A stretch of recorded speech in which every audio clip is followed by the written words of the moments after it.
Terima kasih Ketua dan seluruh anggota Komisi 6 yang saya hormati, para mitra kerja BUMN yang hadir, asisten deputi jasa keuangan BUMN, Kementerian BUMN, Bapak Ibu sekalian yang saya hormati.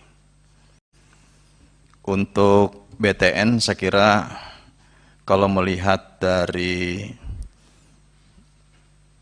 proposal, saya katakan proposal, kalau memang dari 2,9 triliun dapat dikembalikan dalam jangka waktu 2-3 tahun dan meningkatkan pendapatan serta dividen, saya kira tidak ada alasan untuk menolak. Ya. Dan menurut saya ini layak untuk menjadi percontohan yang saya selalu katakan bahwa PNM itu tidak untuk kemudian hanya menjadi biaya operasional, tapi tidak pernah kemudian kembali di dalam bentuk dividen atau meningkatkan performa perusahaan. Selalu untuk nugasan yang pada akhirnya juga perusahaan itu rugi. Gitu. Contoh yang di karya-karya PNM-nya diberikan, tetapi harus ada pendampingan yang pada akhirnya juga menjadi beban bagi korporasi. Tapi kalau saya kira konteksnya apa yang disampaikan di dalam pemaparan Saudara Direktur Utama Bank BTN, menurut saya ini baik untuk kita dukung. Yang kedua, persoalan image, Pak. Jadi kalau dengar perumahan BTN gitu ya, kok kayaknya kelasnya itu kelas langsung orang itu ya bukan kelasnya lah gitu. Padahal menurut saya image itu mungkin berbeda dengan situasi saat ini. Bisa nggak sih merubah image seperti itu? Memang kalau melihat dari alokasi penganggarannya kan lebih banyak ini untuk yang subsidi, perumahan bersubsidi. Tetapi kan image bisa dibangun, Pak. Gitu. Jadi pesan saya kalau persoalan peningkatan kontribusi Bank BTN kepada pemerintah karena permintaan PMN menurut saya bagus, tapi yang kedua bagaimana BTN merubah image sehingga pembiayaan untuk sektor perumahan kemudian tidak dijadikan sesuatu yang berimage kurang baik lah. Pokoknya dimanapun kalau sudah bicara BTN, rumah BTN udah gitu kelas menengah ke bawah gitu. Kan bisa saja rumah kelas menengah ke bawah tapi juga kualitasnya bagus gitu. Jalannya bagus, apanya bagus. Ini kan kalau sudah rumah BTN pasti jalannya rusak, kemudian aspalnya tipis, baru beberapa saat sudah banyak berlobang. Nah ini yang menurut saya tugas besar Pak Dirut untuk bisa mengembalikan pada situasi yang baik sehingga BTN juga bukan hanya membiayai terhadap atau bukan hanya image terhadap pembiayaan yang pada akhirnya dianggap sebagai kelas menengah ke bawah, tetapi BTN juga sebagai funding untuk infrastruktur lainnya yang lebih berkualitas. Krakatau Steel, menurut saya ya sudah berulang kali juga sih, gitu ya. Jadi kalau melihat performa Krakatau Steel dalam 2 tahun ini memang bagus diukur dari sisi keuangan. Tapi kalau overall misalkan memasukkan terhadap beban-beban pabrik yang lama, ini kan dikeluarkan ya Pak? Pak PLT mana? PLTKS. Kan beban-beban yang lamanya dikeluarkan dulu ya Pak? Kemudian direstrukturisasi hutangnya, baru dimasukkan menjadi pendapatan. Mudah-mudahan di kemudian hari tidak menjadi bom waktu saja. Ini juga saya ingatkan ke Pak Silmi pada waktu RDPU di sini, bahwa jangan kemudian bahwa dalam 2 tahun ini seolah-olah terjadi sebuah lompatan pendapatan dan perolehan laba yang signifikan. Pendapatannya naik dari 1.354 ke 2.156 dan labanya naik dari 23 ke 62 juta US dollar. Menurut saya coba dihitung dengan yang lain-lainnya. Bagaimana beban-beban yang tentu pada suatu saat ini akan ya harus mendapatkan pertolongan lah misalkan, atau barangkali kedepannya harus mendapatkan perhatian khusus terhadap manajemen keuangan yang ada di KS. Yang kedua, kalau mau maju menurut saya ekspansinya harus seperti perusahaan-perusahaan smelter Pak yang lain Pak. KS ke depan harus menguasai hulu. Resourcesnya harus dikuasai gitu. Contoh ya, saya berulang kali juga mencontohkan, saya datang ke Morowali Industrial Estate misalkan, itu kan bersebelahan sekali dengan pertambangan bintang 8 di situ. Yang itu adalah resources utamanya dari situ gitu. Dan itu dekat gitu ya, antara sumber bahan baku dengan pabriknya itu dekat sekali gitu. Ya pasti untung mereka, untungnya pasti besar gitu. Mereka bisa langsung beli ore dari situ, masuk ke smelter dia, diproduksi, hasilnya bahkan dia stainless steelnya dia ekspor dulu ke Cina, Cina balik lagi dalam bentuk panci dan sendok ke Indonesia, dibelilah oleh orang Indonesia. Ya semakin menderita kita. Sudah tidak mendapatkan benefit dari pabriknya, tapi juga kita menjadi pangsa pasar bagi mereka. Nah, oleh karena itu harusnya reorientasi Krakatau Steel ya ke sana arahnya gitu. Jadi arahnya harus kepada penguasaan resources yang saat ini menurut saya menjadi peluang besar karena hilirisasi ini kan menjadi tujuan utama dari negara saat ini. Nah, kalau hilirisasi kemudian tidak ditangkap oleh BUMN, kita akan kehilangan kesempatan. Seperti halnya pada waktu terjadi peningkatan lonjakan kebun kelapa sawit. Dulu BUMN menguasai 60% perkebunan kelapa sawit di Indonesia. Itu tahun 70-an, Pak. Coba lihat sejarahnya. Tetapi hari ini PTPN sebagai BUMN yang ditugaskan untuk mengelola sawit, itu hanya menguasai 4%. Swasta sekarang sudah 55%. Sawit rakyat yang terseok-seok, itu juga sangat tergantung swasta, itu 41%. Artinya apa? Ketinggalan, Pak. Itu. Ketika ada opportunity, BUMN tidak ikut serta di dalamnya untuk mengambil porsi itu, maka mereka akan ketinggalan. Oleh karena itu, saya tidak merasa bahagia sebetulnya dengan mitra kerja Krakatau Steel yang terlihat pendapatannya melonjak meski labanya landai ya, karena ini beban hutangnya tinggi.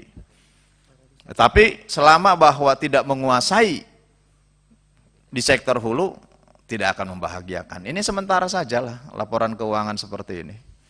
Gitu. Pada akhirnya nanti kita kalah kompetisi dengan perusahaan-perusahaan lain yang ekspansinya sudah langsung ambil dari hulu. Bahkan pada waktu saya mendapatkan presentasi dari pabrik baja di Morowali itu, mereka masih kekurangan resources, masih kekurangan raw materialnya, sehingga mereka harus mengambil dari tambang-tambang yang lain. Nah, kalau swasta-swasta sudah melakukan proteksi terhadap sektor pertambangan yang lain, Krakatau Steel ya nanti urusannya impor lagi. Gitu. Nggak bisa survive untuk bisa bagaimana ke depan tetap mempertahankan keberadaannya pabrik baja yang kita banggakan. Bahkan Bung Karno dulu pidatonya khusus berbicara persoalan baja ke depan ini menjadi prospek yang luar biasa bagi bangsa ini. Nah, kalau Krakatau Steel sendiri tidak mampu ekspansi ke arah sana, menurut saya ya gini-gini aja ketemunya, presentasinya ya ini aja gitu. Saya udah berulang kali juga terima ya ini aja. Tidak ada lompatan-lompatan yang ini mampu meyakinkan bahwa Krakatau Steel ke depan ini akan menguasai raw material dan pasar di Indonesia. Semen Kupang. Kenapa sih Semen Kupang tidak diberikan tanggung jawabnya kepada Semen Gresik? Gitu. Kenapa harus masuk PPA? Ini pertanyaan besar saya. Gitu. Kalau masih memilah-milah, oh ini yang untung digabungkan, oh yang rugi biar diimpus dulu, nanti baru diprivatisasi. Menurut saya nggak fair gitu ya. Karena apa? Suatu saat justru inilah yang akan menggilas. Yang akan menggilas terhadap eksistensinya Semen Indonesia Gresik sebagai holding. Jadi menurut saya Pak Doni sebentar lagi tergilas lah. Sudah hari ini ngeluh terhadap overproduksi karena marketnya dipenuhi oleh pabrik-pabrik lain, gitu ya. Suatu saat yang diprivatisasi ini menjadi anak macan, nerekam nanti. Dia bisa besar di Kupang, di NTT, ya, tetapi nanti justru akan menguasai pasar di sana, mematikan pasarnya Sing. Jadi tolong dipikirkanlah. Menurut saya sebaiknya justru peluang bagi holding semen untuk mengambil alih semen-semen pabrik semen yang ada di daerah ini. Nanti ekspansinya di Papua, di daerah-daerah lain. Yang suatu saat ya itu akan menjadi prospek baru gitu. Termasuk ya persaingan yang di pabrik di apa namanya? Yang di Jawa Tengah itu apa namanya? Rembang, ya, yang di Rembang. Menurut saya kalau ekspansinya terlambat, itu sudah dikelilingi oleh swasta semua di situ. Jadi jangan mengeluh juga nanti pada akhirnya mengeluh di market, di hilir. Karena apa? Ya hulunya tidak dikuasai. Pabriknya tidak dikuasai. Nah kalau itu tidak dikuasai ya siap-siap saja berkompetisi gitu. Jangan pula setiap hadir di sini ya mengeluh, hadir di sini mengeluh gitu. Itu yang menurut saya harus mendapatkan perhatian. Kemudian Garuda. Ya tentu apresiasilah terhadap keberhasilan pelaksanaan PKPU kemarin, Pak Setio. Tapi saya mohon dijelaskan sedikit saja, interaktif pimpinan. Ini yang dimaksud dengan recovery rate kreditur 19% dan pemotongan present value hutang mungkin ya. 81% itu apa? Karena ada yang berasumsi bahwa pemotongan hutangnya menjadi 81%. Dari hutang 149, awalnya 140 triliun, kemudian dipotong oleh 81%. Apakah begitu atau ada perspektif lain dari yang disebut dengan pemotongan present value hutang ini? Saya interaktif dulu Pak, ini sedikit. Silakan Pak. Terima kasih Pak. Present value 19% terhadap 100, contohnya long term loan Pak. Long term loan ini 22 tahun. Kalau kita pakai present value dibayar saat ini itu sebetulnya 19%. Jadi utang 100 hanya dibayar 19. Jadi kalau di compounded 22 tahun jatuhnya di 100 Pak. Cuman at what price yaitu 0,1. Karena ke PSAK 72 itu berarti ya? Enggak Pak, beda. Ini hitungan compounded interest saja Pak. Gitu. Karena kalau saya bayar 19 sen itu nanti ada persepsi kerugian. Harus di-realize loss-nya. Nah itu saran dari aparat khususnya Jamdatun dan BPKP di compounded aja. Itu satu. Nah kalau tadi pertanyaannya hutangnya 140 triliun tapi kok jatuhnya di hanya separuh Pak, 5 miliar karena sebagian ada yang di convert. Tidak di bonds, tidak di hutang tapi masuk di dalam ekuitas. Nah itu kan sebetulnya ekuitas ini juga efektifnya write off itu Pak. Tinggal nunggu harapan harga sahamnya berapa, tapi sebetulnya pada saat itu udah ya. Baik, saya paham Pak. Oleh karena itu, dalam pandangan saya memang persoalan Garuda belum selesai. Belum selesai. Jadi, memang ini masih harus mendapatkan perhatian khusus dan belum selesai. Selesai untuk dipilotkan memang sudah selesai. Tidak jadi dipilotkan oleh para kreditur. Itu Pak ya. Dengan mendapatkan pemotongan present value hutang 81%. Tetapi terhadap beban Garuda sendiri menurut saya masih menjadi masalah. Itu yang harus mendapatkan perhatian khusus. Semestinya ini yang dibicarakan kembali. Ini yang harus didalami. Karena 7,5 triliun yang diberikan oleh PMN itu hanya untuk biaya-biaya yang menurut saya bukan biaya ekspansi dan agresivitas usaha gitu. Tapi untuk mempertahankan terhadap operasional.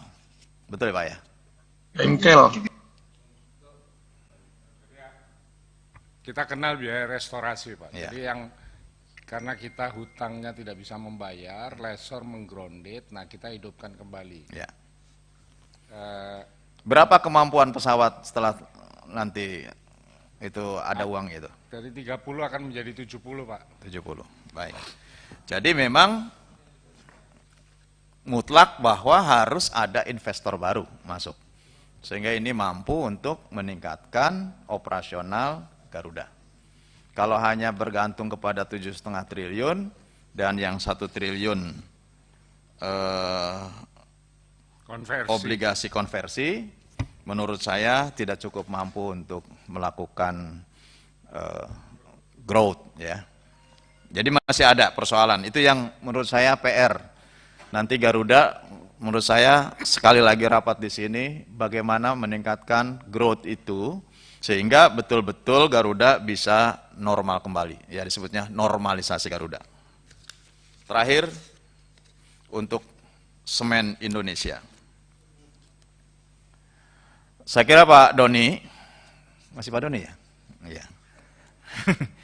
Karena BUMN direksinya sering ganti, jadi kadang kita harus bertanya dulu. Korsek mana? Oh, baru ya korseknya. Untuk Pak Doni, saya kira semen ini penting ya ke depan. Jadi ya Komisi 6 juga harus memiliki tanggung jawab besar bagaimana mempertahankan eksistensi. Dan ekspansinya menurut saya tadi harusnya ke wilayah-wilayah, ke daerah-daerah. Yang suatu saat menurut saya akan terjadi lonjakan-lonjakan tertentu. Sebelum itu terjadi, kita harus persiapkan betul bahwa antisipasi terhadap kenaikan kebutuhan itulah yang harus kita siapkan. Gitu. Sehingga jika ada perusahaan-perusahaan lain yang memang perlu diambil, ambil aja Pak. Daripada kita ribut bersaing terus di market atas produksi dan atas impor atau izin baru yang diberikan kepada pihak lain, lebih baik kita ekspansi beliin aja semua tuh pabrik-pabrik itu. Gitu. Dan kalau itu dikuasai betul, ya insya Allah nggak akan ribut lagi tuh persoalan oversupply, overproduksi itu. Gitu. Saya kira demikian. Terima kasih Pak Haikal. Assalamualaikum warahmatullahi wabarakatuh.